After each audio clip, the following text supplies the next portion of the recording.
Hi and welcome to Antarius Studio. In this video, we want to show you how Reallusion's Character Creator and iClone are excellent tools, not only to do animations, but also to create graphic novels and storyboards. Actually, the first project of Adolf Navarro with iClone 4 was the creation of a graphic novel saga called The Zervan Club. Even that early version of iClone was super useful, allowing us to create the characters, the scenes, and the base images for the artwork of the novels. The last versions of iClone and Character Creator have proved to be more valid than ever for that purpose, and recently, we have finished a new graphic novel called Operation Cobra, The Burma Incident. A story that takes place during World War II, involving a squad of American soldiers in a rescue mission in the impenetrable jungle of Burma, the current Myanmar. During the clashes with the Japanese troops, they will discover an ancestral and scary menace hidden in the jungle, that will give an unexpected turn to the story. In order to keep the elements of the story as accurate as possible, we had the great collaboration of Michael Mandeville, Hollywood producer of films like the Taken trilogy, an expert in World War II campaigns. He was guiding us in all the details involving the CBI theater, in order to make the scenarios of the novel as accurate as possible.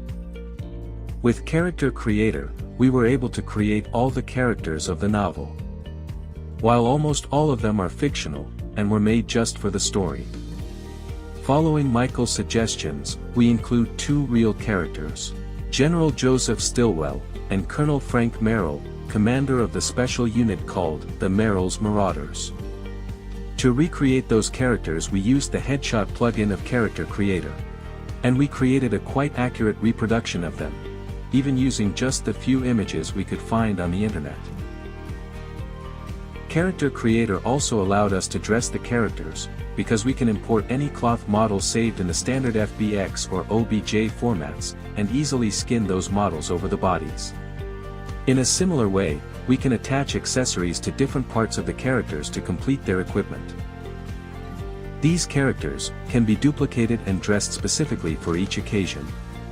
Some versions can be high definition for close-ups, while other copies can be converted to low polygon versions, and low resolution textures, for scenes involving a lot of characters that are placed away from the camera.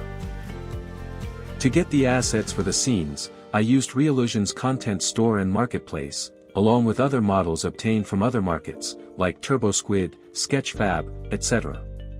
Actually, we can use any platform offering models in FBX or OBJ formats, and import them into iClone or Character Creator.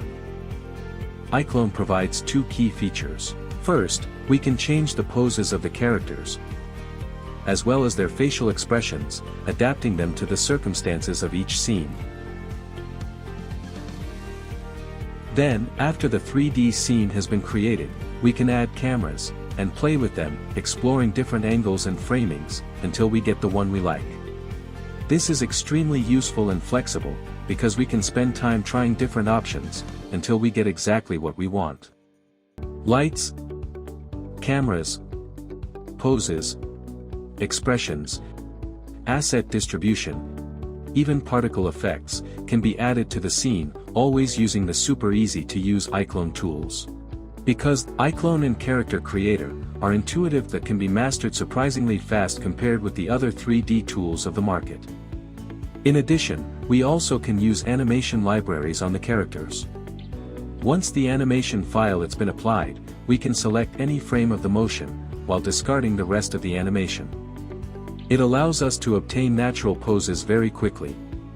Obviously, we always can refine those poses, adapting them to fit perfectly our needs. Once we feel that the scene is ready, we just have to render the image, and send it to the software that will add the comic look to our creation. In this case, we used On1 effects and Photoshop elements to change the appearance of the renders, but the final transformation of the rendered images, and the tools used to do it, it's totally up to you. Finally, we used Inkscape, which is a great free tool for vector graphic design, in order to add the bubbles with the texts and dialogues, as well as some other comic look elements. This pipeline offers consistency and a total control over our creations. The characters always look the same from one image to the next. The elements of consecutive scenes are exactly in the place they should be, as well as the lights and the scene atmosphere. Often, each new image is based in the previous one, so any modifications that we do on the elements of one scene will appear in the next ones. For example, if a character gets hurt and needs bandages, those bandages will be in the next images. Even the blood stains will be consistent. It's easy to realize that this method is not just useful to develop graphic novels, but it can be applied as well to create storyboards for movies or TV series. Actually, the novels we create look exactly as in Storyboard. This format with one single image in each page avoids zooms and scrollings when they are read in electronic devices, like smartphones, laptops, or tablets. In addition, iClone allows us to define the type of camera that we are using, and it can match the camera that it's going to be used in production. So, the renders that we get will match with accuracy the framing of the final shooting. Directors can explore angles and framing dynamically, establishing the actors' positions in the set, and even the timing of the scenes, as they can be eventually animated, creating accurate pre-visuals. In the same way, we can determine the elements that we are going to need to reproduce the scenes in production, helping to build the practical and virtual sets for each sequence. Even more, the CGI models used for the creation of the storyboard can be the same that the ones used in the final compositing or virtual production, as the scenes, cameras included, can be exported to Unreal and be used in virtual sets, reducing a lot the asset creation and post-production costs. As you can see, Character Creator and iClone are great tools to develop your ideas and make them visually appealing. They are easy to learn and use, allowing you to do all the work, no needing large and expensive teams of specialists. Because of that, Character Creator and iClone can become the true backbone to develop ideas and projects, and convert them in live-action productions, graphic novels, or animated simulations. So this is it. Thanks for watching. We hope you have found this video interesting and useful. See you in our next video.